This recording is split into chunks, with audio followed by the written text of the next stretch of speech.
Nachdem es im letzten Video ja ziemlich hoch hinausging für uns, wir sind auf den höchsten Vulkan Nordamerikas gefahren, ging es für uns nun recht zügig weiter Richtung Yucatan-Halbinsel. Unsere Eltern möchten uns besuchen kommen. Sie landen schon bald in Cancun und bis dahin ist es noch ein ganzes Stück zu fahren. Autobahn, langweilig und trist, einfach nur um schnell voranzukommen.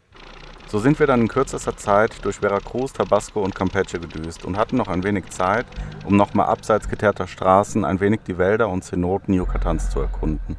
Was nach 3 Nächten auf LKW-Raststätten oder vor Tankstellen wieder eine willkommene Abwechslung für uns war.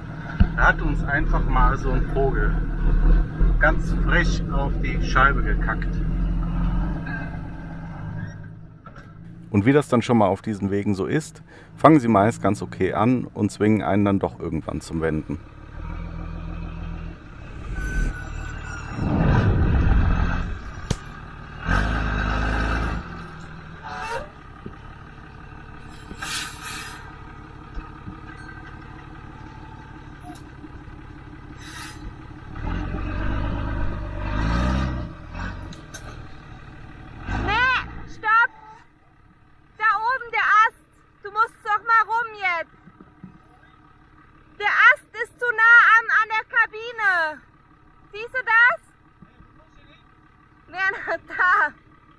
Von einem Schweizer Freund haben wir Koordinaten geschickt bekommen von einer besonders schönen Cenote, die sich noch abseits von jeglichem Tourismus befindet.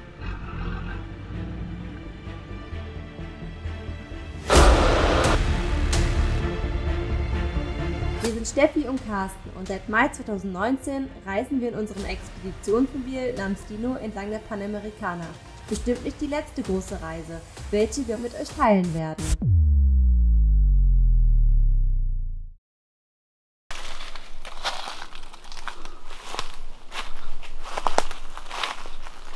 Hallo. Hallo. Unsere erste Cenote. Hallo und herzlich willkommen zu unserer allerersten Cenote und zu einem neuen Video. Ich zeige euch mal die Cenote. Da ist der Eingang. Wir stehen hier wunderschön ganz alleine mitten im Wald und hier ist das Loch. Hier könnte man sicherlich runterspringen, aber man sieht nicht allzu viel. Da geht's runter. Wir gehen jetzt aber erstmal den sicheren Weg durch die Höhle, durch den Tunnel. Und zwar da, wo Steffi jetzt mal vorgeht. Ich wollte eigentlich, dass du vorgehst. Dann gehe ich vor. In Sicherheitsschlappen, ganz klar, ganz wichtig. Birkenstock Sicherheitsschuhe. Hoffentlich keine Schlangen.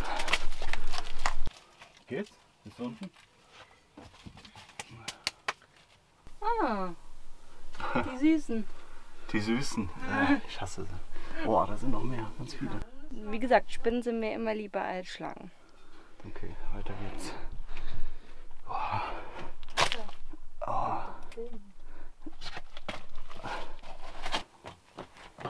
Boah, das sieht aber klasse aus.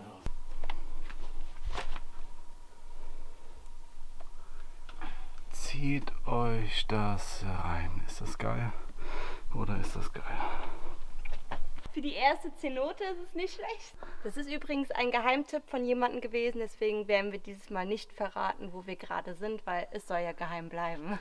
Manche Dinge muss man halt eventuell einfach mal für sich behalten.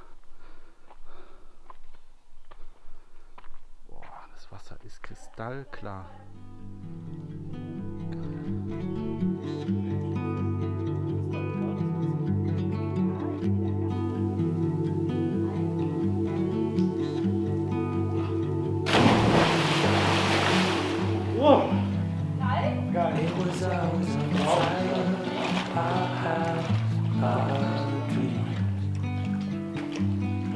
Dancing on a wild, reckless, it seems.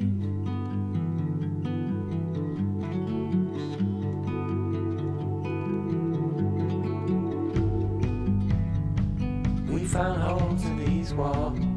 We like what we saw.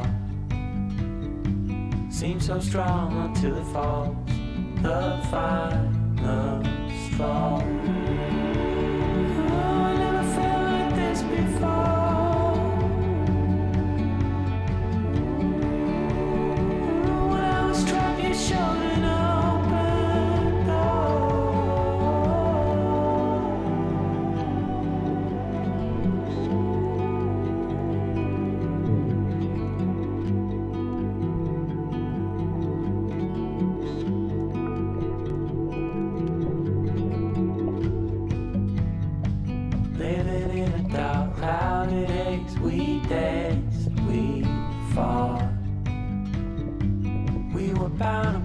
stays. We love, we thought. It was always on fire. Our house, our dream. We were dancing on wire, reckless it seemed. I never felt like this before.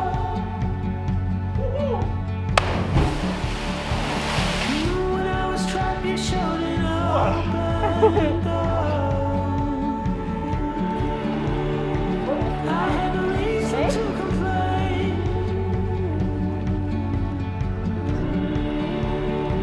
I didn't have the words to explain.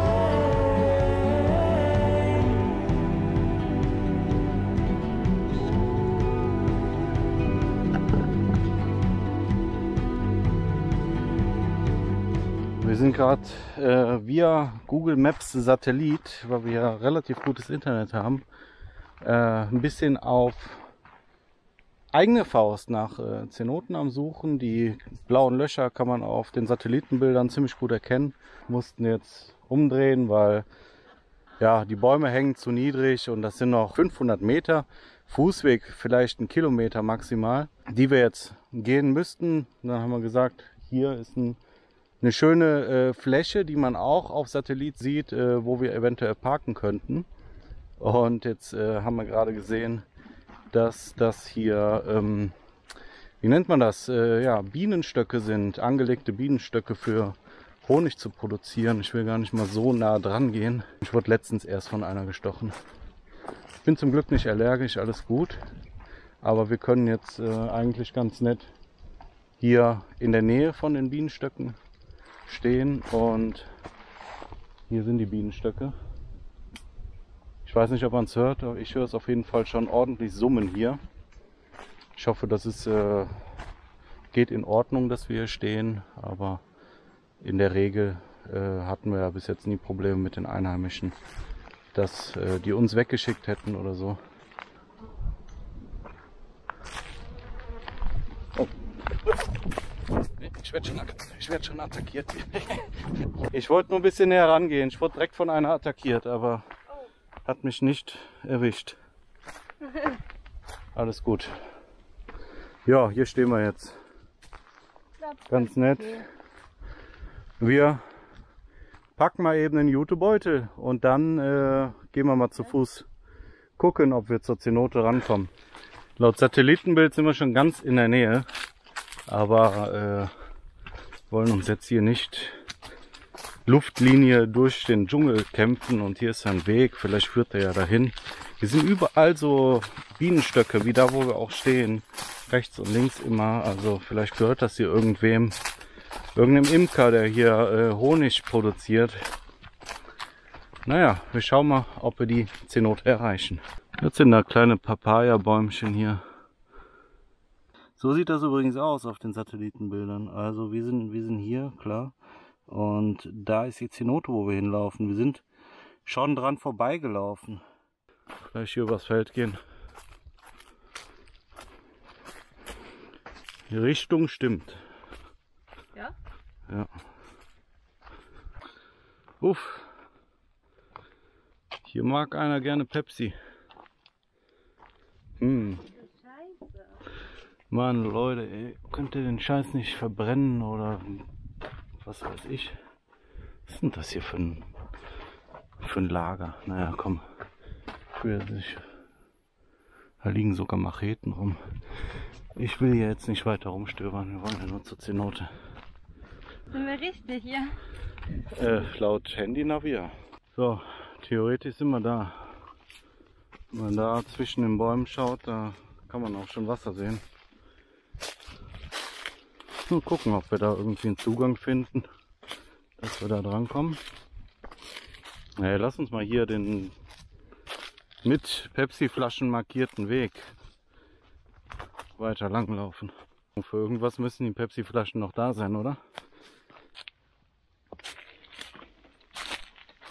Wey, wir haben es geschafft. Naja, ist halt ein Wasserloch. Wäre vielleicht interessant zum Tauchen, aber schwimmen muss ich jetzt nicht hier drin.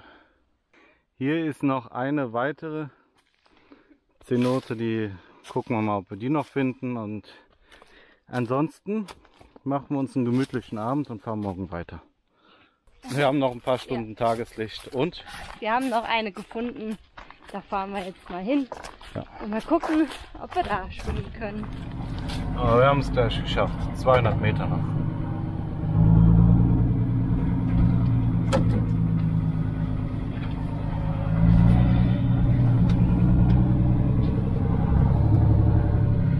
Wir sind aber auch einfach viel zu hoch. Ist so. 3,50 Meter. Da hat man auf den meisten Wegen, die so sind, auf den meisten kleinen Wegen echt Problemchen schon. Mit so Gestrüpp und so. Und wir haben jetzt echt noch das Glück mit unseren großen Reifen und 4x4, dass man dann mal rechts und links auch ein bisschen ausweichen kann über das Gestrüpp hier. Aber es gibt ja auch normale LKWs, Reise-LKWs, die sind so hoch, die hätten hier wirklich Probleme dann, je nachdem. So, nächste Cenote, auch wieder gefunden. Steht noch ein schönes Häuschen, kann man dann, weiß ich nicht, sich ausruhen im Schatten oder so. Zur Cenote geht es hier lang. Achso, man soll nur seinen Müll wieder mitnehmen. So. Aha. Das sieht ja auch interessant aus. Cool.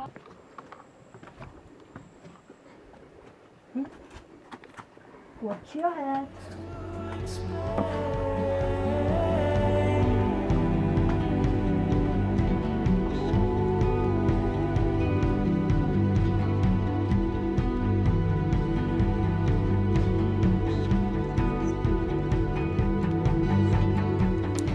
Hier haben wir dann auch die Nacht verbracht und am nächsten Morgen sind wir dann in Richtung Cancun gefahren, weil in 2 Tagen würden unsere Eltern ankommen.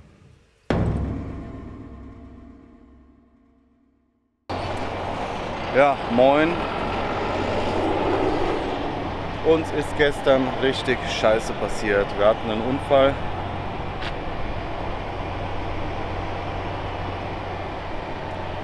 Uns ist ein Bus in die Seite reingefahren.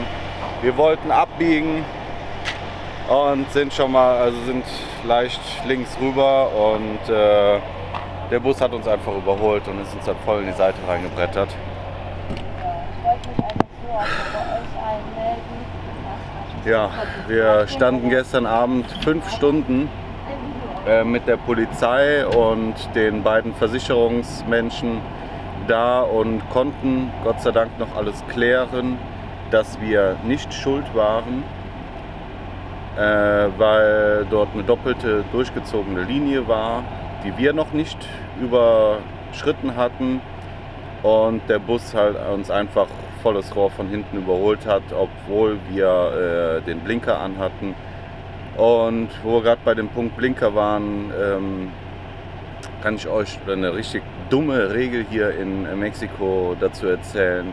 Und zwar nutzt man die Blinker hier nicht nur, um anzuzeigen, dass man abbiegen möchte, sondern auch, um anzuzeigen, dass der Hintere überholen darf. Also wenn man links blinkt, dann heißt das nicht nur, dass man links abbiegen möchte, sondern auch, dass der Hintere überholen kann, wenn frei ist. Ja, und diese Regel die widerspricht sich einfach selbst. Ich denke, jeder, der mal eine Sekunde drüber nachdenkt, wird mir da recht geben. Und ja, irgendwie in unserem immer noch zu deutschen Verkehrsdenken haben wir da diesmal eine Sekunde nicht dran gedacht und ja, haben halt früh genug den Blinker gesetzt, wollten abbiegen und dann hat es geknallt. Die gegnerische Versicherung zahlt uns den Schaden, theoretisch. Wir kriegen jetzt wohl Optionen genannt, in welche Werkstätten wir gehen dürfen. No, gracias, muchas gracias, señora. Gracias. Wo war ich stehen geblieben? Die gegnerische Versicherung wird uns jetzt Werkstätten in und rund um Cancun nennen, wo wir unser Fahrzeug in Reparatur geben können. Im Grunde gut, dass dieser Mist jetzt passiert ist. Unsere Eltern kommen ja übermorgen schon und wir können heute Abend in das Airbnb einziehen, wo wir dann 3 Wochen drin wohnen. Das heißt, wir können den Dino abgeben hier und dann haben die 3 Wochen Zeit, das Beste draus zu machen. Mein Vater bringt noch ein Blinkerglas aus Deutschland jetzt mit und einen Außenspiegel. Der ist natürlich total demoliert. Ich zeige euch das mal. Sieht auf jeden Fall verdammt scheiße aus.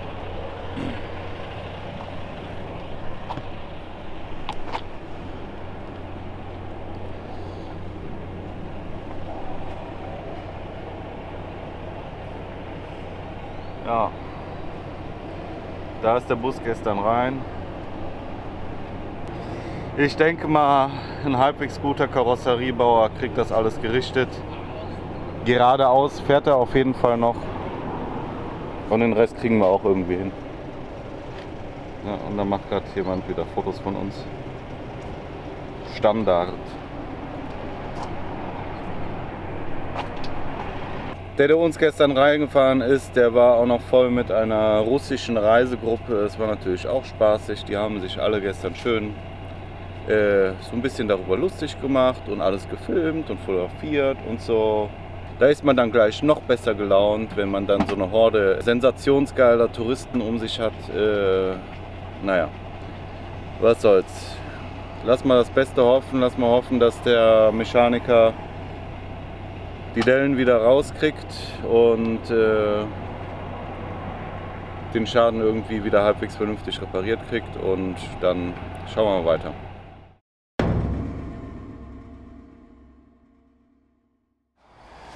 Ja, wir richten uns jetzt erstmal hier ein und am Montag werden wir uns dann erstmal mit der Versicherung, mit der gegnerischen Versicherung in Verbindung setzen. Ja. Und die werden uns dann Adressen nennen, wo wir unseren Dino in die Werkstatt bringen können.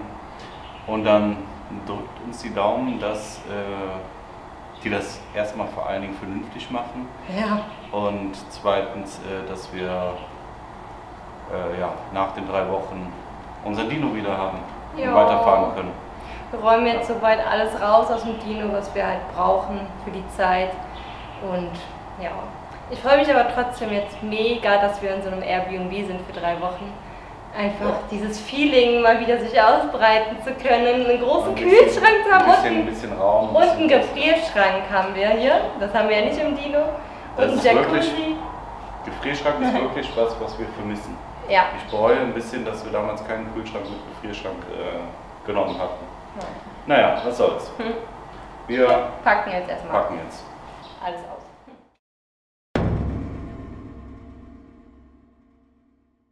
So, unsere Eltern sind jetzt wieder weg. Die haben wir gestern zum Flughafen gebracht. Abschied ist natürlich wie immer ein bisschen schwer gefallen. Vor allen Dingen, wenn man natürlich auch irgendwie weiß, der Abschied ist auf ungewiss. Wir wissen ja noch nicht, wann wir wieder zurück nach Deutschland fahren, verschiffen, fliegen, zu Besuch, was auch immer. Wird auf jeden Fall noch eine Weile dauern, so viel ist sicher. Ja, und heute haben wir eigentlich den ganzen Tag damit verbracht, aufzuräumen. Die Bude hier aufzuräumen und den Dino wieder voll zu räumen. Und ich finde es echt mega krass. Das, was wir hier im Haus hatten, das, was wir im Dino haben, damit kriegen wir das ganze Haus gefüllt. Das ist unglaublich, wie, ja, ne? Mhm. Und guckt mal, was wir mitbekommen haben von unseren Eltern. Unglaublich, wie viel Scheiß wir im Dino haben. Das wollte ich sagen, so wollte ich sagen, ja. Aber das ist nicht scheiße. Lecker Lakritz. Ganz viel Lakritz, wir lieben ja Lakritz. Also jeder, der Lakritz liebt und nach Amerika verschifft, bringt es euch mit. Es lohnt sich. Du kriegst es hier nämlich nicht. Ja. Wir fahren jetzt noch einkaufen, um unseren Kühlschrank im Dino auch wieder ein bisschen voll zu kriegen. Und dann geht es morgen ans Video schneiden und übermorgen müssen wir die Unterkunft verlassen und dann werden wir sehr wahrscheinlich die nächsten Wochen in der Werkstatt campieren. Hast du schon erzählt, warum? Ja, ne? Ja. Okay. Von dem Unfall hatten wir erzählt. Okay. Ist zwar schon 3 Wochen hier. Mit der Versicherung haben wir es so halbwegs schwammig geklärt bekommen. Zumindest haben sie uns eine Werkstatt genannt, wo wir reparieren lassen können. Und ja, da waren wir jetzt noch nicht, aber da werden wir am Freitag hinfahren und ja, dann wird sich das hoffentlich irgendwie klären. Und dann kriegen wir den Dino hoffentlich irgendwie vernünftig repariert. Ja. Drückt uns die Daumen und wir sehen uns dann am Freitag. Ja, was soll ich groß noch sagen? Wir standen ganze 2 Wochen in dieser Werkstatt, was im Gegensatz zu allen anderen längeren Werkstattaufenthalten, welche wir während unserer Reise mal hatten, eine recht unangenehme Erfahrung war. Oh Leute, ey, das ist mal wieder sowas von typisch Mexiko, ja? Der hat so gut und flott gearbeitet, solange wir immer hier waren. Und am Freitag hatten die uns ja gesagt, wir müssten rausfahren, weil angeblich die den Platz bräuchten für andere LKWs, für andere Arbeiten. Und dann war ich ja am Freitag noch einmal hier drin, da war natürlich trotzdem alles frei, also nur irgendeine komische Ausrede, damit wir draußen parken. Und dann haben sie uns erzählt, ja, Freitag, Samstag brauchen wir auch nicht reinfahren, weil die kümmern sich nur die Stoßstange und die Tür und die ganzen anderen Arbeiten von uns, die hier so rumliegen. Ja. Und es ist einfach mal nichts gemacht worden. Gar nichts. Das liegt dann auch so, das liegt da auch noch so krumm. Das sind alles so kleine Arbeiten, die man ja wirklich hätte erledigen können. Und ja, weil das jetzt alles nicht gemacht ist, werden wir so wahrscheinlich noch einen Tag länger hier bleiben. Ich verstehe echt nicht, wo das Problem ist, einfach mal Klartext hier zu reden, einfach mal irgendwie die Wahrheit zu sagen. Also, naja, whatever. Muss echt immer dabei sein. Anders hat das hier keinen Sinn. Während der ist jetzt Ramon, muss wohl erstmal an einem anderen LKW arbeiten, der wohl Vorrang hat, warum auch immer. Steht angeblich schon 15 Tage hier oder so. Naja, dann kann ich die Zeit wenigstens nutzen und einen Ölwechsel machen. Ölfilter habe ich gewechselt, jetzt tausche ich noch die Dieselfilter, das hier sind die alten. Die sind jetzt ungefähr 30.000 Kilometer drin. Knapp 2 Jahre, glaube ich, oder 1,5. Das kam alles jetzt aus den Dieselfiltern raus. Das hatte sich richtig unten in den Glocken hier abgesetzt. Da war ein richtiger Schlamm drin. Krass, ey.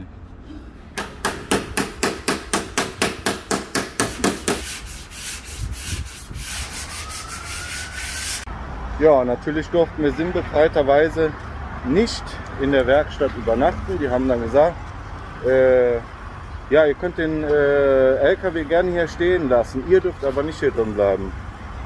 Und da habe ich nur gefragt, und wo sollen wir dann hin? Ja, keine Ahnung, da konnten sie uns dann auch keine Lösung verbieten. Wir hatten dann noch mit der Versicherung telefoniert, ob die uns ein Hotel bezahlen würden. Würden sie aber nicht. Und ja, schlussendlich haben wir alles so gut wie möglich abgedichtet, dass an die Spachtelmasse keine Feuchtigkeit drankommt. Die Nacht hat es zum Glück auch nicht geregnet. Gestern Abend, kurz bevor wir weg sind von der Überdachung, hatte es noch mal kurz geregnet und das war es dann zum Glück. Ja, und wir haben jetzt 9 Uhr, das heißt, wir können wieder reinfahren und dann wird weitergemacht. Aber gut, zumindest ist jetzt so mehr oder weniger alles wieder dort, wo es hingehört am Dino, und wir können weiterfahren. Die Versicherung war leider auch bis heute noch nicht in der Lage, uns die ausgehandelte Summe für den Schaden, welcher in der Werkstatt mangels Ersatzteile nicht behoben werden konnte, zu überweisen. Aber auch hier sind wir positiver Dinge, dass wir unser Geld noch wieder bekommen.